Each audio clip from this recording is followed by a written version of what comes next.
फूलों की महक से महकता हुआ कमरा बिल्कुल खामोश था, लेकिन उस खामोशी में अजीब सी बेचैनी छिपी थी। हर तरफ सुर्ख रोशनी, खुशबू और किसी जश्न की गवाही दे रही थी।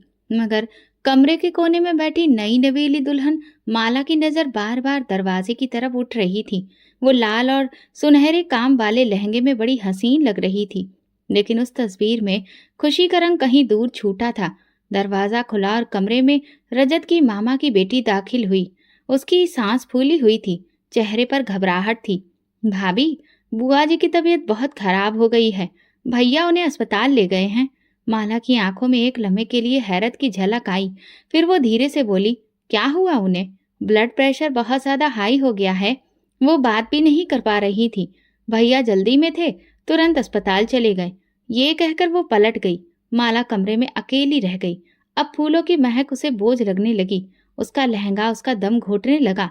शादी की रात का जो सपना उसने बरसों से सजाया था, वो इस तरह से अकेलेपन में गुजरेगी, ये तो उसने कभी सोचा भी नहीं था। माला ने फोन उठाया और अपनी माँ को कॉल मिलाई। माँ, आपको पता है, अभी तो मेरी शादी की रात है और रजत अपनी माँ को लेकर अस्पताल चला गया। दूसरी तरफ से उसकी माँ की आवाज आई, कटी कटी मगर जहर में डूबी हुई। देखा, यही होता है जब लड़का माँ का गुलाम होता है। माला, तुम्हें अभी से सीखना होगा, वरना पूरी जिंदगी उसी माँ के साए तले दबकर गुजरेगी। माँ, मगर अगर वाकई उनकी तबीयत खराब थी तो? अरे बेवकूफ लड़की, यही तो वो चालाक औरतें करती हैं। सुहाग रात ही खराब कर दी लड़की की। पहले शुरुआत ही तोड़ कर रखी, ताकि सारी जिंदगी में सर न उठा सके। तुम्हें अपनी जगह बनानी है तो उन्हें नीचे दिखाना होगा। माला चुप हो गई। दिल तो चाहा कि कह दे माँ, शायद वाकई उनकी तबीयत खराब हो, मगर माँ की बातों का जहर धीरे धीरे दिल में उतरने लगा। वो सास को बस एक बीमार औरत नहीं, एक चालाक दुश्मन समझने लगी। एक ऐसा दुश्मन जिसकी मोहब्बत उसकी जिंदगी और उसके सपनों को निगलने के लिए तैयार हो। रात ढल गई। माला अकेली बिस्तर पर लेटी रही। कभी आंखें बंद करके रजत के सपनों में खो जाती, तो कभी अपनी माँ के शब्द याद करने लगती। सुबह होने को थी जब रजत वापस आया। उसके चेहरे पर थकान और फिक्र के आसार दिख रहे थे। माँ कैसी है? माला ने हल्की आवाज में पूछा। अब ठीक है, लेकिन डॉक्टर ने उन्हें आराम करने को कहा है और कुछ दिन के लिए बिल्कुल भी तनाव से दूर रखने को बोला है। माला ने खामोशी से सिर हिला दिया, मगर दिल में एक चिंगारी सी लग गई। उसे महसूस हुआ कि रजत की सारी तवज्जो, उसकी फिक्र, उसका वक्त सब उसकी माँ के लिए है, और वो बस एक खूबसूरत हकीकत की तरह है जो सिर्फ उसकी पत्नी ही बनी रही। दोपहर में माला की माँ उससे मिलने आई। उनके लहजे में हमदर्दी कम और गुस्सा ज्यादा था। मेरी बेटी को सुहाग रात भी नसीब नहीं हो पाई, और वजह वही सास। देख लो माला, ये तो अभी शुरुआत है। तुम्हें इस घर में अपनी पहचान बनानी होगी। तुम ये जज्बाती ड्रामा से खुद को बचाना। माला ने सिर हिलाया। उसकी आंखों में खामोश विद्रोह उभर आया था। मोहब्बत की जगह अब जिद ने ले ली थी, और ये जिद आने वाले दिनों को एक तूफान में बदलने वाली थी। रात को जब रजत कमरे में आया, माला ने करवट बदल ली। रजत ने हैरत से पूछा, क्या बात है? तुम मुझसे नाराज हो? तुम्हें क्या फर्क पड़ता है? तुम्हारे लिए तो सबसे अहम तुम्हारी माँ है। माला का तीखा लहजा देखकर उसने कहा, ऐसी बातें क्यों कर रही हो माला? माँ सच में बीमार थी। मैं क्या करता? अगर वो बीमार थी तो उनको आपकी जगह कोई और भी तो अस्पताल लेकर जा सकता था। रजत ने ठंडी सांस ली और चुप हो गया। उसने सोचा, ये बस शादी के शुरुआती दिनों का दबाव है, सब ठीक हो जाएगा। मगर वो नहीं जानता था कि जो बीज आज दिलों में बोया जा रहा है, वो कल जहर उगलेगा। पहली रात गुजर गई, लेकिन उस रात की खामोशी में दरार की पहली ईंट रख दी गई थी। सुबह का सूरज कमरे की खिड़की से छन छन कर अंदर दाखिल हो रहा था, लेकिन मन की आंखों में रोशनी नहीं, सिर्फ शिकायतें थीं। रजत अपनी माँ संतोषी की दवाइयाँ और नाश्ता लेने के चक्कर में व्यस्त था, और माला इधर सजी सवरी बिस्तर पर अकेली लेटी थी। कल रात की नाराजगी आज सुबह एक बहस बन चुकी थी, जो हर बात में चुभने लगी थी। वो धीरे से बोली, आपके लिए चाय तैयार है, माँ जी के लिए भी एक कप रख लेना, उनकी शुगर कम है आज। रजत ने नरमी से कहा और तौलिया लेकर बाथरूम की तरफ बढ़ गया। माला ने अपने होंठ कस के दबा लिए। दिल चाहा कि कुछ बोले, मगर खुद को रोक लिया। लेकिन खामोशी का मतलब सुकून नहीं होता। दिल की दीवारों पर जो शब्द नहीं बोले जाते, वो और भी गहराई छोड़ जाते हैं। दोपहर के बाद रजत कमरे में आया। माला अब भी तैयार हुई थी, चेहरे पर हल्की सी उम्मीद की चमक थी। चलिए बाहर चलते हैं, थोड़ा घूमते हैं, मुझे भी हवा बदलने की जरूरत है। रजत ने मुस्कुराकर उसकी तरफ देखा, मगर फिर नजरें फेर कर बोला, माँ को आज दोबारा चेकअप के लिए ले जाना है, डॉक्टर ने बुलाया है, तुम आराम करो तो हम जल्द वापस आ जाएंगे। माला की चमकती आंखों में लम्हे भर में कोहरा उतर आया। हम मतलब आप और आपकी माँ? हाँ, मेरे अलावा है कौन उनका? और मैं नहीं चाहता कि माँ अकेली जाए। उनकी तबीयत कल रात बहुत खराब थी। माला ने अपना रुख फेर लिया। रजत ने शायद कुछ महसूस किया, मगर बिना कुछ कहे वो वहां से निकल गया। दोपहर के समय दरवाजे पर दस्तक हुई। माला की माँ और दो बहनें हाथों में गिफ्ट बैग और चंचल बातों के साथ दाखिल हुईं। सबने रस्म और रिवाज के मुताबिक नए जोड़े पहनाए, चूड़ियां पहनाई और खूब सारी तस्वीरें खींची, मगर माला के चेहरे की उदासी छुपी नहीं रह सकी। रजत कहाँ है? उसकी माँ ने आंखें मटकाकर पूछा। माँ जी को डॉक्टर के पास ले गए हैं, माला ने सपाट लहजे में जवाब दिया। माला की माँ ने नाक सिकोड़ी। लड़का शादी करके भी माँ के साथ घूम रहा है, तुम्हें कुछ करना पड़ेगा माला, तुम पत्नी हो, कोई नौकरानी नहीं कि हर वक्त उसकी माँ के पीछे पीछे घूमो। माला चुप रही, मगर उसकी बहनें ठहाका लगाकर बोली, दीदी कहीं आपके पति माँ के आशिक तो नहीं? माला के कानों में और जहर घोला जा रहा था और दिल में ये ख्याल अब और गहरा हो गया कि इस घर में वो एक गैर जरूरी इंसान है। बहन ने करीब आकर कान में धीरे से कहा, सुन लो, जो सास को ऊपर रखे वो बीवी को हमेशा नीचे ही रखता है। तुम्हें वक्त पर अपनी जगह लेनी होगी, अगर आज नहीं तो कल वो तुम्हारे यहाँ से निकल जाएगा। शाम ढल चुकी थी। राजत जब वापस आया तो दरवाजे पर जूतों की कतार देखकर चौंका। माँ को सहारा देकर अंदर लाया। माला की माँ ने सिर्फ औपचारिकता के लिए उनका हाल चाल पूछा और फिर संतोषी जी को ऊपर से नीचे तक अपनी नजर से तोला, जैसे परख रही हो कि ये औरत आखिर कितनी कमजोर है। फिर संतोषी जी ने धीरे से जवाब दिया, आप पहले से बेहतर हैं, और अपने कमरे में चली गई। रजत आकर सबके साथ बैठने की कोशिश करने लगा, मगर माँ के कमरे से हल्की सी खांसी की आवाज आई तो फौरन उठ खड़ा हुआ। माँ को दवा दे दूं, फिर आता हूँ, माला की माँ ने ताना मारते हुए हंसते हंसते बेटी के कान में कहा। ये मर्द तुम्हारे काबू में नहीं आएगा जब तक इसकी माँ इस घर में है।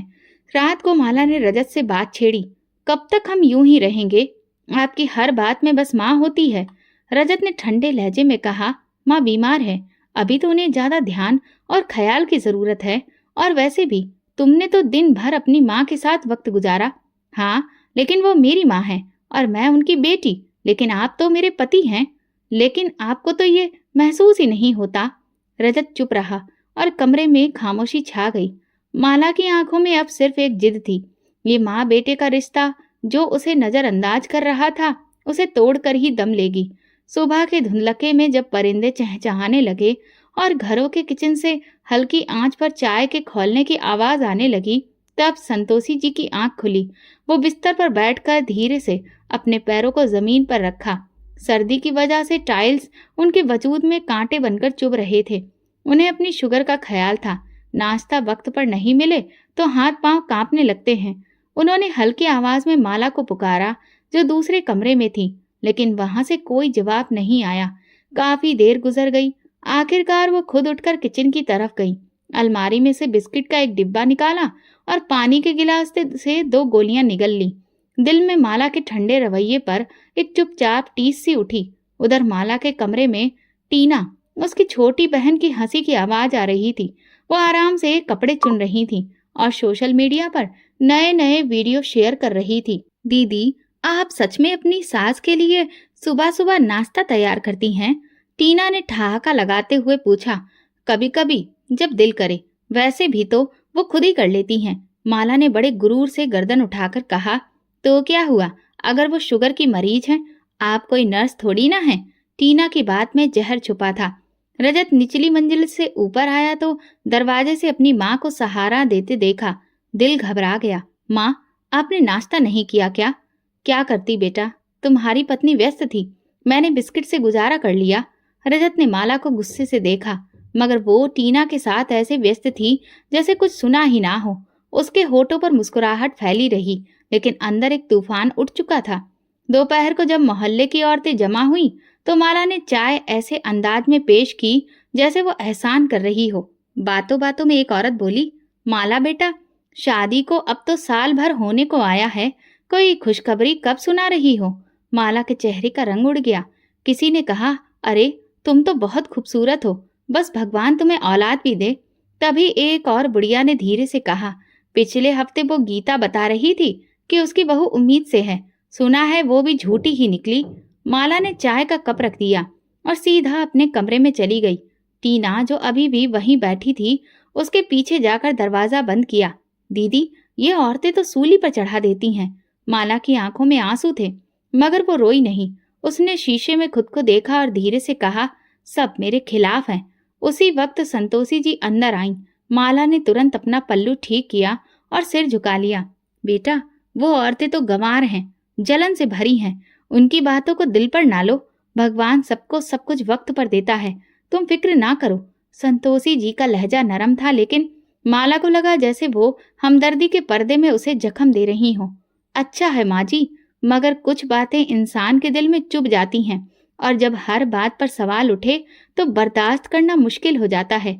संतोषी जी पल भर को खामोश रहीं, फिर बोली, बेटा, मैं तुम्हारी सास हूँ, दुश्मन नहीं। अगर तुम्हें कोई बात महसूस हो रही है तो तुम मुझे बता सकती हो। माला ने आंखें उठाकर उनकी तरफ देखा, लेकिन कुछ कहे बिना कमरे से बाहर निकल गई। संतोषी जी का दिल बैठ गया। वो जानती थी अब वो वक्त नहीं रहा जब बहू माँ की तरह सास को अपना मानती थी। शाम को रजत वापस आया तो माला ने नाराज होकर कहा, अब मुझे सब लोग बांझ समझने लगे हैं और आपने कभी मेरा साथ नहीं दिया। रजत ने परेशान होकर उसके पास बैठते हुए कहा, मैं तुम्हारे साथ हूँ, मगर तुम खुद इतनी दूर रहती हो कि मुझे समझ नहीं आता कि कैसे तुम्हें संभालूं। संभालने की जरूरत ही नहीं, सिर्फ मेरी इज्जत करो। ये माँ के ताने, औरतों की बातें, ये सब खत्म होनी चाहिए। रजत चुप हो गया। उसके सामने माँ की बीमारी, पत्नी की शिकायतें और घर की कलह सब एक साथ खड़ी थी। रात के सन्नाटे में जब पूरा घर अंधेरे में डूबा था, माला अपनी आंखों में नींद की बजाय बेचैनी की चुभन लिए बिस्तर पर करवटें बदल रही थी। बाहर कहीं दूर से कुत्ते के भौंकने की आवाज आ रही थी और कमरे में हल्की रोशनी में रजत सुकून से सो रहा था। माला के दिल में एक नई तपिश पैदा हो रही थी।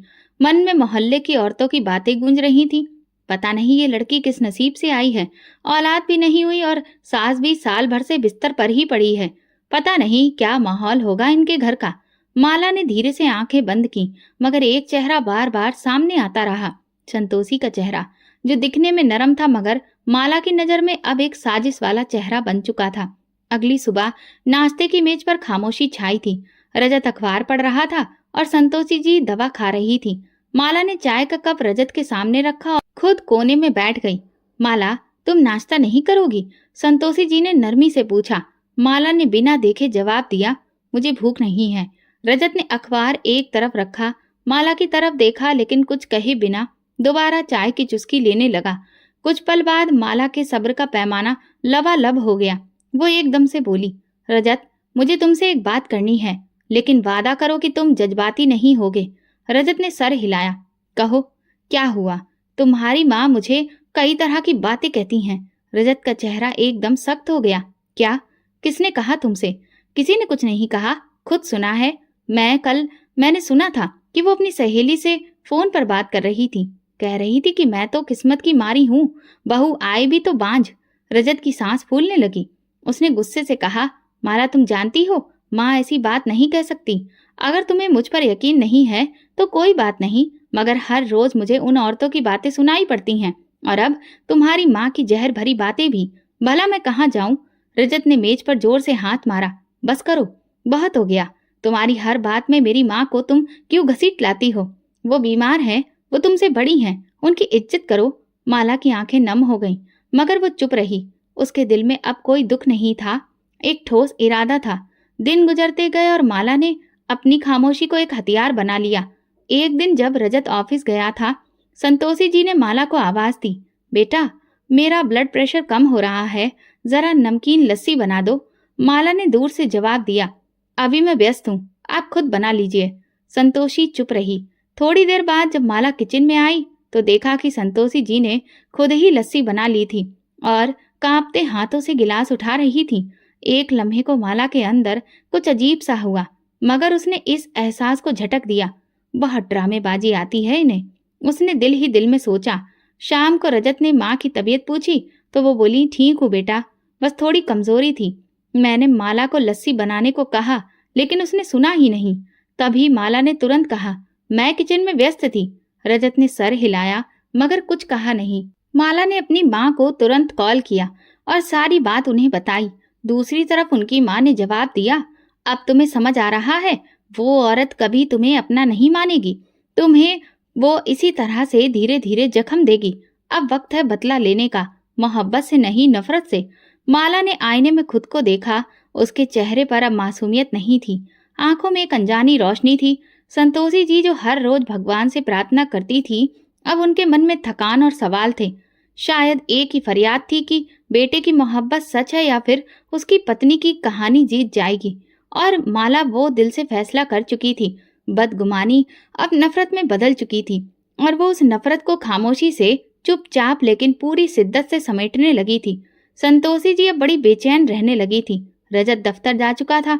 माला पहले से भी ज्यादा चुप थी और उसकी खामोशी में किसी तूफान का आभास था। उसने नाश्ता बनाया मगर संतोषी जी के कमरे में जानकारी देना भी ठीक नहीं समझा। संतोषी जी कुछ देर बाद खुद दरवाजा खोलकर बाहर निकली तो किचन में चूल्हे पर पड़ी खाली कढ़ाई को देखकर वापस लौट गई। 10:30 बज चुके थे। इसके बाद माला ने धीरे से माँ जी के कमरे की चाबी ली और दरवाजा बाहर से बंद कर दिया। दरवाजे की दूसरी तरफ अंदर संतोषी जी नींद में लेटी थी, लेकिन जब कुछ देर के बाद उठकर बाहर निकलने की कोशिश की तो दरवाजा बिल्कुल नहीं हिला। उन्होंने दोबारा हैंडल घुमाया, दरवाजा पूरी तरह से बंद था। माला, माला दरवाजा खोलो बेटा। लेकिन बाहर खामोशी थी। संतोषी जी का दिल धड़कने लगा। क्या लाइट चली गई है? शायद माला सुन नहीं पा रही हो। वो खुद को तरह तरह की बातें समझाने लगी और दरवाजे पर दस्तक देने लगी। फिर आवाज ऊंची की, बेटा मैं बंद हो गई हूँ, खोलो। लेकिन किचन में माला चाय के कप के साथ बैठी अपनी माँ से फोन पर बात कर रही थी।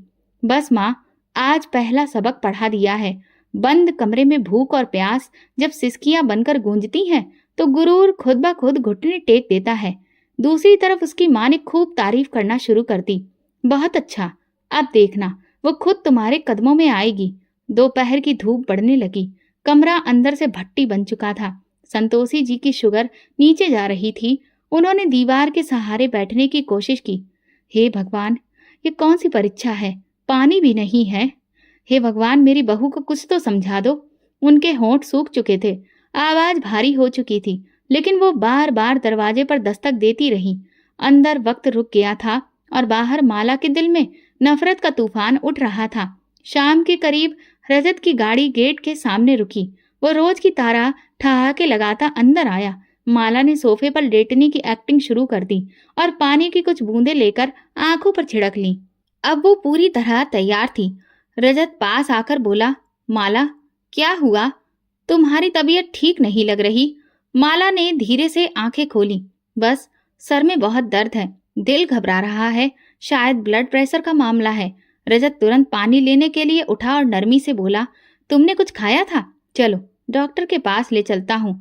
इसी वक्त संतोषी जी के कमरे से धीमी सी आवाज आई, जैसे कोई बहुत थका हुआ हो और बेहोश होने वाला हो। वो लगातार पुकार रही थी। रजत चौंक गया। माँ! उसने जल्दी से कमरे की तरफ दौड़ लगाई। दरवाजा खोलने लगा तो अंदाजा हुआ कि वो तो बाहर से बंद है। बेचैनी से उसने तेजी से दरवाजा खोला। सामने संतोषी जी जमीन पर हल्की बेहोशी की हालत में दिखी। चेहरा सफेद, होंठ सूखे, सांस उखड़ी हुई। माँ! रजत ने उन्हें सहारा दिया। ये क्या हुआ? आप अंदर कैसे बंद थीं? संतोषी जी ने मुश्किल से होंठ हिलाए। दरवाजा बंद हो गया था। सुबह से पानी तक नहीं मिला है। रजत ने बेयकीनी से माला को देखा, फिर तेजी से पानी का गिलास लाकर दिया। माँ की हालत देखकर वो घबरा गया। तुरंत किचन में आया, माला को देखा और सख्त लहजे में बोला, माँ सुबह से कमरे में बंद थी, पानी तक नहीं पिया। माला ने आंखों पर हाथ रख लिया। मुझे कुछ याद नहीं, शायद सफाई करते करते दरवाजा बंद हो गया। मेरी तबीयत भी तो खराब हो गई थी। रजत ने एक लम्हे को उसे शक से देखा, फिर माँ की हालत को याद किया और तुरंत उनके पास चला गया।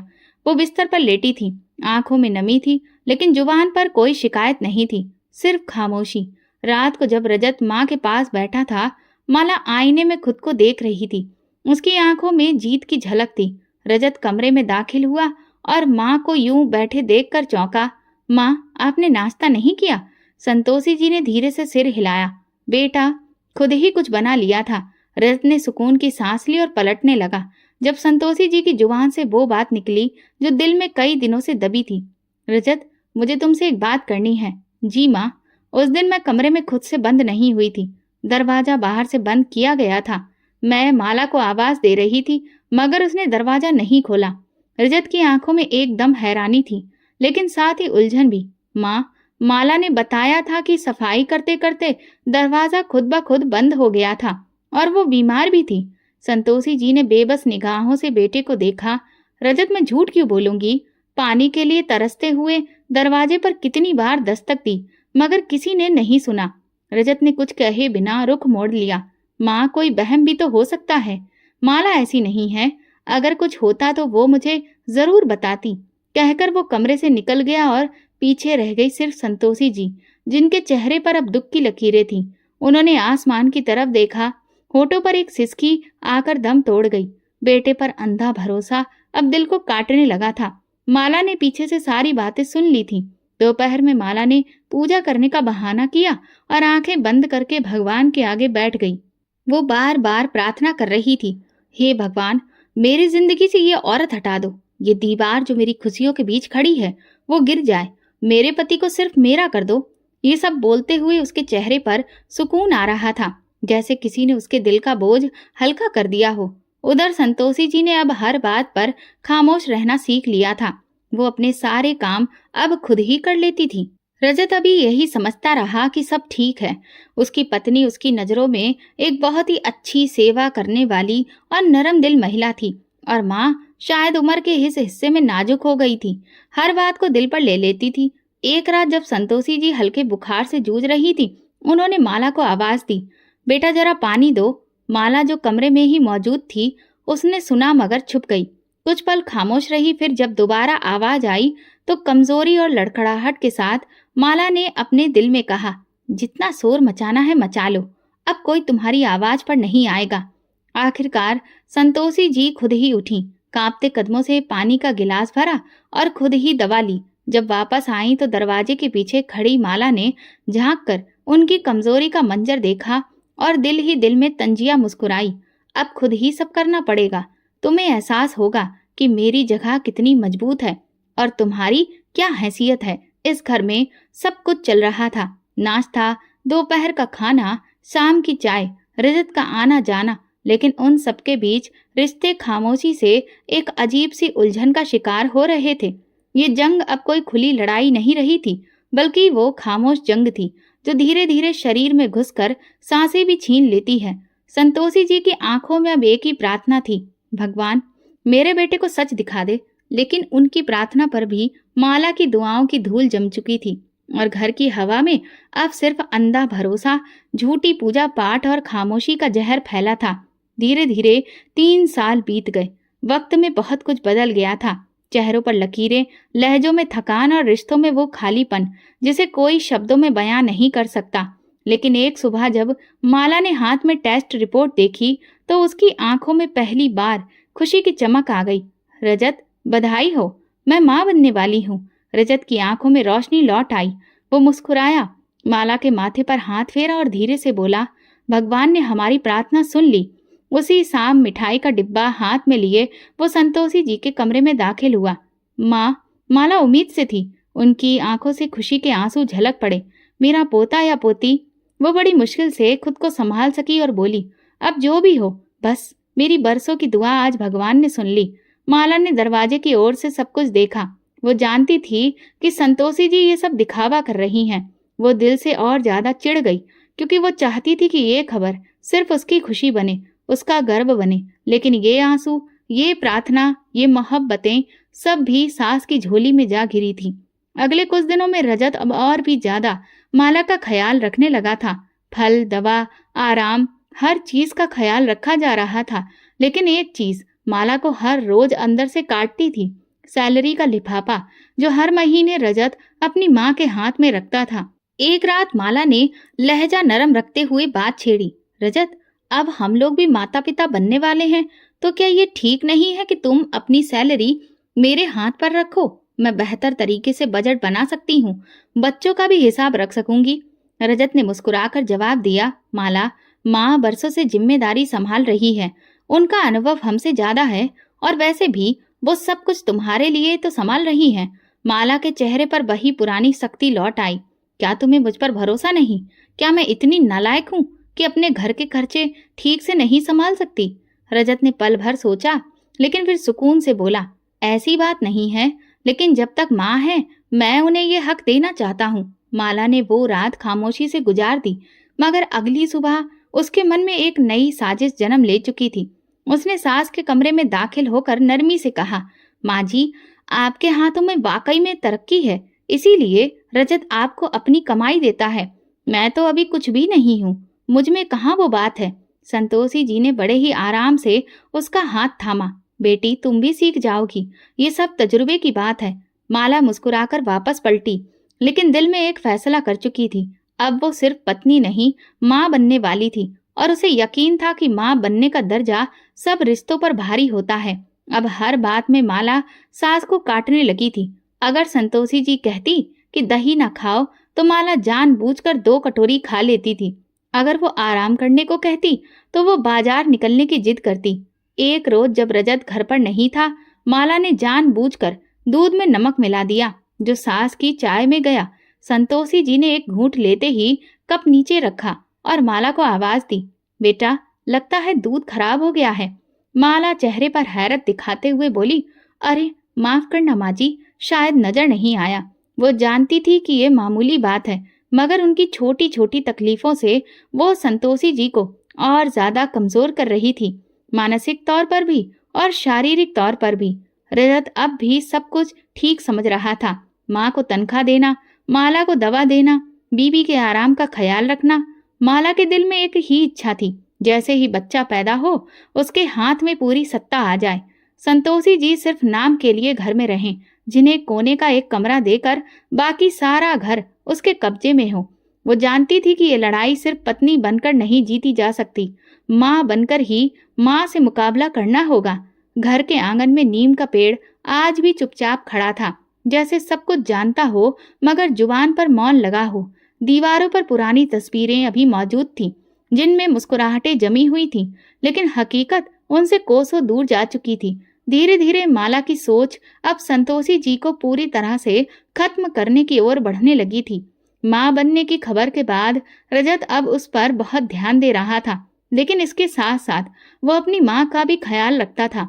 तनख्वाह भी अभी तक माला के हाथ नहीं आई थी। ये सब कुछ माला को अंदर ही अंदर खा जाता था। उसी दिन वो शीशे के सामने खड़ी खुद से बात कर रही थी, जब तक ये औरत जिंदा है मेरी खुशियां अधूरी रहेंगी, या तो वो रहेगी या मैं। ये ख्याल उसके दिमाग में पहली बार नहीं आया था, बल्कि वो तो पहले ये इरादा बना चुकी थी। वो अपने अंदर की नरमी और इंसानियत सब कुछ खत्म कर चुकी थी। दोपहर के वक्त जब रजत दफ्तर जा चुका था और नौकरानी छुट्टी पर थी, माला ने धीरे से किचन की अलमारी से तेल की बोतल निकाली। उसने सीढ़ियों के आखिरी 3 सीढ़ियों पर तेल फेंका, बिल्कुल वैसे जैसे वहां पर सफाई के दौरान कुछ गिर गया हो। फिर जैसे कुछ हुआ ही नहीं, वो अंदर आ गई। माँ जी, उसने आवाज दी, ऊपर छत पर आ जाइए, यहाँ आपके लिए धूप वाली कुर्सी रखी है, बैठकर कुछ देर आराम कीजिए। संतोषी जी को माला के लहजे में कुछ अजीब महसूस हुआ, मगर वो माँ थी और अब भी दिल के किसी कोने में बहू पर भरोसा बाकी था। वो धीरे धीरे सीढ़ियां चढ़ने लगी, लेकिन जैसे ही वो आखिरी सीढ़ी पर पहुंची, उनका पैर फिसलने ही वाला था कि उन्होंने नीचे की रेलिंग थाम ली। दिल तेजी से धड़कने लगा, सांस फूल गई।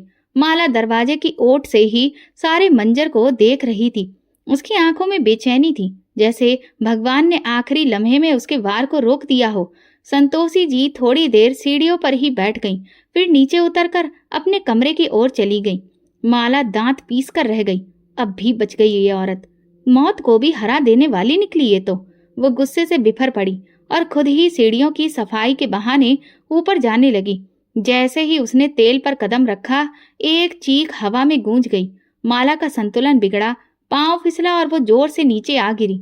सिर के पीछे सीढ़ियां लग गईं और कमर में ऐसी चोट आई कि एक लम्हे के लिए सांस रुक गई। घर के अंदर खामोशी छा गई, मगर कुछ ही पल बाद संतोषी जी दौड़ती हुई बाहर निकली। उन्होंने बहू को जमीन पर गिरा पड़ा देखा, लगभग बेजान, और खून की एक लकीर पास से बहती हुई दिखी। माला की चीख रजत तक पहुंची, जो काम से जल्दी लौटने ही वाला था और दरवाजे पर ही था। रजत अपनी पत्नी की हालत देखकर बिल्कुल बदहवास हो गया। एम्बुलेंस बुलाई गई, अस्पताल ले जाया गया। कई घंटे की मशक्कत के बाद डॉक्टर ने खामोशी से कहा, हमें अफसोस है, हम बच्चे को नहीं बचा सके। रजत की दुनिया जैसे थम गई। वो कुर्सी पर बैठ गया, दोनों हाथों से चेहरा ढक लिया। संतोषी जी एक तरफ खड़ी थी, आंखों में आंसू मगर दिल में अजीब सी बेचैनी। ना जाने क्यों उन्हें महसूस हुआ कि यह हादसा नहीं था। घर वापसी पर माला चुप थी, दर्द से चूर मगर हारी हुई थी। उसके चेहरे पर दुख तो था, मगर आंखों में वही चमक बाकी थी, नफरत की और दोबारा वार करने की। संतोषी जी ने उसके लिए फल और दवा लाने की कोशिश की, मगर माला ने हाथ झटक लिया। मैं खुद सब कर लूंगी, आप रहने दें। रजत ने अपनी माँ की ओर देखा, फिर पत्नी की ओर। वो कुछ भी नहीं समझ पा रहा था, बस वक्त को इल्जाम दे रहा था। मगर वक्त खामोश तमाशा ही नहीं होता, वो याद रखता है और जवाब भी देता है। इस बार माला अपनी ही साजिश का शिकार हो चुकी थी, लेकिन ये सिर्फ एक कदम था। वो हार मानने वाली नहीं थी। उसे यकीन था अगली बार उसका वार कामयाब होगा। और संतोषी जी, वो अब पहले से ज्यादा चौकन्नी थी, मगर दिल के किसी कोने में ये सवाल जरूर जन्म ले चुका था, क्या मेरी बहू मेरी मौत की प्रार्थना करती है? अस्पताल से वापसी को एक हफ्ता बीत चुका था और घर की हवा अजीब सी थी, लेकिन अंदर ही अंदर एक नई घुटन जन्म ले चुकी थी। माला के चेहरे पर अब नफरत के साथ साथ नई चालाकी भी झलक रही थी, और संतोषी जी की आंखों में एक ही सवाल था, वो सवाल जो दिल में हर लम्हा गूंजता था मगर जुबान पर नहीं आता। रजत हर रात माला के पास बैठता, उसे तसल्ली देता, उसका दुख बांटने की कोशिश करता। माला लेकिन चुप रहती, जैसे कुछ कहना चाहती हो मगर हिचकिचा रही हो। आखिरकार एक शाम उसने रजत का हाथ थामा और धीरे से कहा, रजत, अगर मैं कुछ कहूं तो क्या तुम भरोसा करोगे? तो मैं अभी भी कुछ कहने से पहले सोचते हो, क्या तुम कमजोर हो शारीरिक और मानसिक तौर पर? मगर कहो, क्या बात है? माला ने नम आंखों से चेहरा घुमाया। मैंने खुद सीढ़ियों पर तेल नहीं गिराया था, मुझे भरोसा है कि वो तेल किसी और ने जानबूझकर डाला था। रजत का दिल धड़कने लगा। किसी और ने? माला ने बेहद मासूम लहजे में कहा, मैं कैसे कहूँ, मगर वो जगह माजी के कमरे के बिल्कुल बाहर है। और वही कह रही थी, ऊपर जाओ, धूप में बैठो। मुझे शक है रजत, शायद उन्होंने ही। ये सुनते ही रजत का दिल बैठने लगा। तुम ये क्या कह रही हो? माला रोने लगी। मैं इल्जाम नहीं लगा रही, सिर्फ अपना दर्द बांट रही हूँ। अगर वो मेरी माँ होती तो शायद ऐसा ना होता। मैं तो बस यही सोच रही हूँ, मेरे साथ ऐसा क्यों हुआ? रजत के दिल में एक बार फिर से द्वंद्व शुरू हो गया। वो जानता था कि उसकी माँ ऐसी नहीं है, मगर हालात और हादसा कुछ और ही दावा कर रहे थे। अगली सुबह वो सीढ़ियों की तरफ गया जहाँ हादसा हुआ था। सीढ़ियों के किनारे तेल के दाग अब भी लगे थे, जो सफाई के बावजूद पूरी तरह से हट नहीं सके थे। उसने दीवार का कोना देखा जहां से तेल फिसल कर नीचे तक आया था, ठीक उसी जगह जहां उसकी पत्नी गिरी थी। रजत अपनी माँ के कमरे में दाखिल हुआ और शक में पूछा, माँ, क्या आपने उस दिन सीढ़ियों पर सफाई की थी? संतोषी जी ने हैरत से उसे देखा। नहीं बेटा, सफाई तो तुम्हारी पत्नी करती है, तुम जानते हो। वो कह रही थी कि आपने उसे ऊपर भेजा था और उस वक्त वहां तेल पड़ा था। संतोषी जी का दिल धक्क से रह गया। रजत, तुम्हें मुझ पर शक है? तुम अपनी माँ पर इल्जाम लगा रहे हो? रजत ने नजर चुराते हुए कहा, मैं सिर्फ सच जानना चाहता हूँ माँ। मेरी पत्नी ने अपना बच्चा खोया है और सीढ़ियों पर तेल आपके कमरे के पास से गया है। संतोषी जी की आंखों में नमी उतर आई। बेटा, मैं तुम्हारी माँ हूँ। मेरी झोली में तुमने बचपन में सर रखा है। क्या तुम वाकई समझते हो कि मैं अपनी बहू और अपने आने वाले पोते को नुकसान पहुंचाऊंगी? रजत खड़ा रहा। वो चाहकर भी ना हाँ कर सका और ना इनकार कर सका। संतोषी जी ने दिल थाम कर कहा, अगर तुम्हें मुझ पर भरोसा नहीं है तो फिर मुझे अब यहाँ रहने की भी कोई जरूरत नहीं। रजत धीरे से पलटा और कमरे से बाहर निकल गया। उसके पीछे दरवाजा बंद हुआ और संतोषी जी के आंसू वहीं जमा हो गए। इस हादसे के बाद घर की हवा ठंडी पड़ गई। माला अब खामोश थी, मगर उसके चेहरे पर सुकून था। शायद उसने पहली बार किसी जंग में जीत हासिल की थी। वो हर रोज भगवान से प्रार्थना करती, मेरी हर रुकावट खत्म करो, मेरी हर साजिश को सफल कर दो। रजत माँ के कमरे में कम ही जाता था। संतोषी जी भी कुछ नहीं कहती थी। वो समझ गई थी कि उनके शब्द अब बेजान हैं। बेटे का दिल अब उनके लिए नहीं धड़कता था। उस पर अब किसी और की मिठास ने कब्जा कर लिया था। माला ने एक और दरवाजा खोल दिया था, इल्जाम का, और उस दरवाजे से जो हवा अंदर आई थी उसने अब सिर्फ दीवारें गिरानी शुरू की थी। वो जानती थी कि एक ही बार से दुश्मन को गिराना मुमकिन नहीं होता, लेकिन बदगुमानी की दीवार खड़ी हो चुकी थी। अब बाकी हमले आसान हो गए थे और संतोषी जी, वो सिर्फ सब्र का दामन थामे किस्मत का खेल देख रही थी, चुपचाप, बिना आवाज के। अकेली संतोषी जी हर दिन कोने में खामोश बैठकर गुजारती थी। ना किसी से शिकायत, ना किसी से सिकवा। उनकी आंखों में बरसों की थकान थी।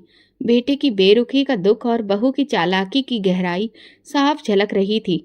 माला ने इस खामोशी को कमजोरी समझ लिया था। उसने दिल में ठान लिया था कि अब बड़ा कदम उठाने का वक्त आ गया है। अब संतोषी जी का साया भी वो बर्दाश्त नहीं करेगी। एक दिन रजत दफ्तर से जल्दी लौटा तो देखा माला रो रही थी। उसके हाथ में फटे कपड़े का टुकड़ा था और माथे पर मामूली खरोच। क्या हुआ माला, ये जख्म कैसे लगे? रजत परेशान हो गया। माला ने बस इतना कहा कि किचन में गैस खत्म हो गई। जब मैंने माँ जी से कहा तो उन्होंने मुझे धक्का दिया, मुझे फटे पुराने कपड़े पहनने के लिए दिए। ये कहकर वो फूट पड़ी। रजत का चेहरा गुस्से से लाल हो गया। बस बहुत हो गया, आज मैं फैसला करके रहूंगा। वो तेज कदमों से माँ के कमरे में दाखिल हुआ। संतोषी जी तकिए से लगकर बैठी थी। पूछताछ में वो गरज के बोला, आप इतना कैसे गिर सकती हैं माँ? मेरी पत्नी पर हाथ उठाया आपने? संतोषी जी ने चौंक कर बेटे की ओर देखा। रजत, होश में हो? मैंने कुछ नहीं किया। वो झूठ बोल रही है। झूठ? वो झूठ क्यों बोलेगी? रोज रोज यही शिकायतें, अब जख्म भी, ये सब इत्तेफाक है क्या? रजत का लहजा जहर से भरा हुआ था। संतोषी जी ने बहते आंसुओं को रोकने की कोशिश की। रजत बेटा, तुम ही तो मेरा सब कुछ थे। क्या इतना बदल गया? आज आपको फैसला करना होगा। या तो आप ये घर छोड़ दें या माला जाएगी। मैं अब ये जहर नहीं झेल सकता। संतोषी जी ने जैसे ही उसके शब्द सुने, वो धीरे से उठी और रजत के पास आई। लड़खड़ाती आवाज में बोली, तुमने उस औरत के कहने पर मेरा भरोसा तोड़ दिया। रजत ने मुंह फेर लिया। आप खुद ही देख रही हैं हालत आप कैसी है। और फिर वो लम्हा आ गया जिसकी किसी ने कल्पना भी नहीं की थी। रजत ने गुस्से में माँ का बाजू पकड़ा और दरवाजे की ओर ले जाने लगा। संतोषी जी की कमर लड़खड़ाई, आंखों से आंसू बह रहे थे, लेकिन जुबान से बस एक ही बात निकली, रजत, जिस दिन भगवान अपनी लाठी इंसाफ के लिए उठाएगा, उस दिन जो बोया गया है वही काटा जाएगा। दरवाजा बंद हुआ और संतोषी जी घर से बाहर निकाल दी गई। उनका बिस्तर, उनकी रामायण की किताब, उनकी दवाएं सब कमरे में रह गई। बस वो नहीं थी। माला खिड़की के पर्दे के पीछे से इस मंजर को देख रही थी। चेहरे पर सुकून, होठों पर दबी मुस्कान और आंखों में जीत की चमक। कुछ घंटे बाद उसने अपनी माँ और बहनों को घर बुला लिया। घर में ठहाके गूंजने लगे, मीठे पकवान बनने लगे और हर कोने में खुशबू फैल गई। माला के मायके वाले ऐसे आए जैसे किसी बड़ी जंग की जीत का जश्न मनाने आए हों। अब ये घर सिर्फ तुम्हारा है बेटी, माँ ने उसे सीने से लगाकर कहा। अब यहाँ सिर्फ तुम्हारा राज चलेगा। रजत, जो अपनी माँ को निकाल कर बैठा था, उन आवाजों से परेशान होकर कमरे में चला गया। उसका दिल बहुत वजन सोच रहा था, लेकिन भगवान का जख्म उसे खामोश रखे था। संतोषी जी, जिनके बिना ये घर कभी शांत नहीं होता था, अब कहीं किसी खामोश गली के कोने में एक बुजुर्ग चारपाई पर बैठी होंगी। अब उनकी प्रार्थनाएं बद्दुआओं में बदल चुकी थीं और माला, उसे पता था कि एक माँ को घर से निकालना जीत नहीं, मगर अगर मकसद पूरा करना है तो कुर्बानी जरूर होती है। मगर जो बद्दुआ किसी माँ की सिसकियों से निकले, वो आसमान तक जरूर जाती है। संतोषी जी की बद्दुआ हवा में तैरने लगी थी। इंसाफ की चक्की चलने को तैयार थी। वक्त कभी खामोश रहता है, कभी चीख कर इंतकाम लेता है। अब तो माला की खुशहाली परवान चढ़ रही थी। अब वो रजत की पूरी तनख्वाह संभालती थी, बाजार के खूब चक्कर लगाती, दोस्तों के साथ पार्टी करती और कभी कभी उसी सीढ़ी पर बैठकर चाय पीती जहां कभी उसने साजिशें की थी। रजत अब भी चुप था। एक दिन दोपहर की धूप नरम थी। घर में नई नौकरानी सफाई कर रही थी। सीढ़ियों के कोने में सर्फ से भरी बाल्टी उसने जरा सी लापरवाही से छोड़ दी। पानी और सर्फ के असर से सीढ़ियां चिकनी हो चुकी थीं। माला मोबाइल पर बात करते हुए नीचे आ रही थी। उसके कदम तेज थे, लहजा बुलंद और चेहरा घमंड से चमक रहा था। देखा माँ, मैं पहले ही कहती थी, ये घर अब सिर्फ मेरा है, पूरी तरह से। अब मुझे कोई रोकने वाला नहीं बचा। वो बूढ़ी औरत तो बद्दुआ देती चली गई, मैंने कुछ सुना ही नहीं। उसी पल एक चीख आसमान चीरती हुई बुलंद हुई। माला का पांव फिसला, संतुलन बिगड़ा और वो पूरी ताकत से सीढ़ियों से गिरती हुई नीचे जा पहुंची। कमरे में गूंजती हंसी एकदम से मातम में बदल गई। रजत दौड़ता हुआ बाहर निकला। माला जमीन पर बेसुध पड़ी थी। उसकी आंखें खुली थी मगर जुबान से कोई आवाज नहीं निकल रही थी। उसकी दोनों टांगें मुड़ चुकी थीं और चेहरा दर्द की शिद्दत से सफेद पड़ चुका था। एम्बुलेंस, अस्पताल, एक के बाद एक टेस्ट और फिर डॉक्टर की वो बात जो हर दरवाजा बंद कर देती है। दोनों टांगों में बेहद पेचीदा फ्रैक्चर है, पूरे आराम की जरूरत है। माला के होश में आने पर उसे खुद पर यकीन नहीं हुआ। जो दिन भर घर में घूमती थी, अब बिस्तर पर बेजान पड़ी थी। रजत ने उसकी देखभाल के लिए एक नर्स रख ली थी। वो सब कुछ कर रहा था, मगर दिन ब दिन माला की शिकायतें बढ़ती गईं और रजत का सब्र घटता गया। अब माला न सिर्फ शारीरिक रूप से लाचार थी, बल्कि उसका अंदर का घमंड भी मर चुका था। एक दिन रजत खामोशी से कमरे में आया। उसके हाथ में कागजों का पुलिंदा था। माला ने कमजोर आवाज में पूछा, ये क्या है? रजत ने एक नजर उस पर डाली और फिर नजर फेर ली। तलाक के कागज हैं। मैंने फैसला कर लिया है, तुम अब मेरे साथ नहीं रह सकती। माला का शरीर तो पहले ही टूट चुका था, अब आत्मा पर भी आखिरी वार हो गया था। रजत, तुम भी? हाँ, मैं भी, वो सख्त लहजे में बोला। जिस घर को तुमने नफरत से बर्बाद किया, जिस माँ को तुमने बेइज्जत कर बाहर निकाला, आज उसी की बद्दुआ ने तुम्हें बिस्तर पर पहुंचा दिया है। मगर मैं अब और तुम्हारे साथ नहीं रह सकता। तुम्हारी जंग, तुम्हारी शादी, तुम्हारी अकड़ सब खत्म हो चुकी है। माला ने आंखें बंद की। आंसू बहने लगे, मगर अब कोई पूछने वाला नहीं था, कोई सहारा देने वाला नहीं रहा। कुछ दिन बाद एक एम्बुलेंस उसे उसके मायके के दरवाजे पर छोड़ गई। जिस माँ ने उसे सास के खिलाफ साजिश करने के लिए उकसाया था, वही अब बेटी की लाचारी का बोझ उठाने से कतराने लगी।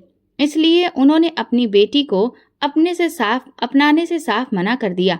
ये देखकर रजत फिर थक हार कर माला को वापस अपने ही घर ले आया। अब घर की रोशनी में वो आवाजें सब छिन चुकी थीं और कहीं दूर एक मंदिर के कोने में संतोषी जी साधारण कपड़ों में प्रार्थना कर रही थी। माला को लाचार हुए कई हफ्ते बीत चुके थे। उसकी झूठी सानो शौकत और आवाज की खनक बीते दिनों की बातें बन चुकी थी। रजत चुपचाप, गंभीर और अकेला रहने लगा था। माँ की कमी उसके वजूद में गूंजने लगी थी, जैसे हर खामोश लम्हा संतोषी जी को आवाज दे रहा हो। लेकिन गुरूर की दीवार अब भी बीच में थी। इस दौरान पुरानी नौकरानी जो माला के हादसे के बाद छुट्टी पर चली गई थी, अचानक वापस आई। रजत ने भर्राए स्वर में पूछा, तुम कहाँ थी? उसने नजरी झुका ली, फिर धीरे से बोली, बेटा मैं तो उस दिन से बेचैन हूँ जब माला बिटिया गिरी, और मैं सच नहीं बोल सकी। रजत चौंका, क्या मतलब? सच क्या है? नौकरानी ने गहरी सांस ली। सीढ़ियों पर तेल आपकी माँ ने नहीं गिराया था। मैंने वो बाल्टी सीढ़ी से बहुत दूर रखी थी। वो माला बिटिया ही थी जिन्होंने खुद जाकर वहां पर तेल गिराया था, संतोषी जी के लिए। रजत की आंखों के सामने अंधेरा छा गया। कदम लड़खड़ाने लगे और दिल जैसे किसी नाजुक शीशे की तरह टूटने लगा। तुम सच कह रही हो? उसकी आवाज घबरा गई। हाँ बेटा, मैंने अपने कानों से सुना था। वो किसी से फोन पर बात कर रही थी और उसके शब्द थे, अब की बार तो मुझे कामयाब होना ही होगा। रजत की आंखों के सामने पिछले 3 सालों का हर पल किसी फिल्म की तरह दौड़ने लगा। माँ की खामोशी, बहू के इल्जाम, अपना शक और वो सारी बातें जब उसने अपनी माँ को घर से निकाला था। भगवान, मैंने अपनी माँ के साथ क्या किया? वो जमीन पर बैठ गया, दोनों हाथों से चेहरा छुपाकर रो पड़ा। नौकरानी खामोशी से दरवाजे से बाहर चली गई। रजत जैसे कि मलबे में दबा हुआ इंसान था जो सिर्फ प्रार्थना कर रहा था, मेरी माँ ठीक हो। मैं उनसे माफी मांगना चाहता हूँ भगवान, सिर्फ एक बार मुझे उनसे मिला दो। वो अपनी माँ की तलाश में निकल पड़ा। रिश्तेदारों, मोहल्ले वालों, मंदिरों और ओल्ड एज होम्स तक उन्हें ढूंढता रहा। आखिरकार कई दिनों बाद उसे एक मंदिर में अपनी माँ दिख गई। उसकी सांसें जैसे रुक गईं। वो तेजी से वहां पहुंचा। कमरे के कोने में सफेद साड़ी में उसकी माँ खामोश बैठी रामायण पढ़ रही थी। चेहरे पर पहले से ज्यादा झुर्रियां थीं, आंखें धुंधली लेकिन सुकून भरी। वो धीरे से अपनी माँ के पास गया और बोला, माँ। संतोषी जी ने नजर उठाई। इस लम्हे में खामोशी छा गई। रजत दौड़कर उनके कदमों में गिर गया। माँ, मुझे माफ कर दो। मैं बहुत जालिम बन गया था, अंधा हो गया था। आपकी मोहब्बत, आपकी कुर्बानी सब भूल बैठा। संतोषी जी की आंखों से आंसू बह निकले। उन्होंने रजत के सिर पर हाथ रखा और होठों से शब्द निकले, मैंने कभी बद्दुआ नहीं दी बेटा, सिर्फ भगवान से इंसाफ मांगा था, बस इतना ही। रजत ने माँ के हाथ थाम लिए। चलिए माँ, घर चलिए। वो घर जिसकी दीवारें आपके बिना खामोश हैं, अब वहां पर सिर्फ आपकी मर्जी चलेगी। उस शाम संतोषी जी घर में वापस दाखिल हुई, जहां से उन्हें धक्के देकर निकाला गया था। घर की दीवारें जैसे शर्मिंदा थीं और हवा में खामोशी की माफी गूंज रही थी। माला कमरे में बेबस खामोश लेटी थी। जब संतोषी जी कमरे के दरवाजे पर पहुंची तो माला ने नजरें चुराईं। होंठ हिले लेकिन आवाज बंद हो गई। संतोषी जी ने सिर्फ एक नजर डाली, फिर पीछे मुड़ गईं। ना कोई ताना, ना शिकायत, सिर्फ सुकून से खामोशी। क्योंकि जिन्हें भगवान इज्जत देता है, उन्हें दूसरों को नीचा दिखाने की जरूरत नहीं होती। रजत ने अपनी माँ के कदमों को छुआ और उस रात घर की हवा में बरसों बाद एक सुकून उतर आया। अब ये घर पूरा हो चुका था और इंसाफ भी। ये कहानी हमें बताती है कि माँ बाप के साथ किया गया जुल्म कभी खाली नहीं जाता। उनकी दुआएं और बद्दुआएं आपकी किस्मत का रुख बदल सकती हैं। झूठ और साजिश आपको कुछ वक्त तक फायदा दिला सकती हैं, लेकिन अंजाम हमेशा सच्चाई और इंसाफ के ही हक में होता है। तो दोस्तों, अगर आपको हमारी कहानी पसंद आई तो कमेंट करके ज़रूर बताएं। वीडियो को लाइक करें और ज़्यादा से ज़्यादा शेयर करें। अगर आप चैनल पर नए हैं तो सब्सक्राइब जरूर करें और नोटिफिकेशन बेल दबाएं ताकि अगली अपडेट सबसे पहले आपको मिले। धन्यवाद।